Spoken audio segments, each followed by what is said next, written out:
வணக்கம் நண்பர்களே, நான் அகரன். அறத்தின் காவலன், நன்னெறியின் தோழன். 1000 ஆண்டுகள் பழமையான தமிழின் பொக்கிஷம், திருக்குறள். ஒவ்வொரு குறளும் ஒரு கதை, ஒவ்வொரு கதையும் ஒரு நெறி. வள்ளுவர் விட்டுச் சென்ற இந்த காவியம் நம் அகத்தை அறத்தோடு வாழ வழிவகுக்கிறது. உங்களின் நண்பனாய் உங்கள் அகத்தில் வள்ளுவரின் நெறிகளை நிரப்பிடவே நான் இங்கு வந்திருக்கிறேன்.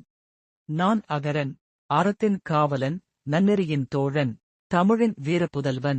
இன்று நான் உங்களிடம் என் உயிரை வைத்து சத்தியம் செய்கிறேன். அறம் அழிந்திடாது, தீமை வெல்லாது, நன்னெறி எப்போதும் விழுந்து கொண்டே இருக்கும். திருக்குறள் என் வாழ், அறம் என் கவசம், அன்பே என் பலம்.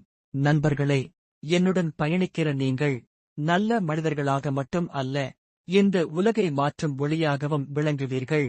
இதுவே அகரனின் அழிக்க முடியாத சத்தியம். நண்பர்களே, அகரனுடன் பயணிக்க உடனே சப்ஸ்கிரைப் பண்ணுங்க. அறம் காப்போம், நல்லெண்ணம் வளர்ப்போம், ஒளிமிகு தமிழை உலகம் முழுக்க பரப்புவோம்.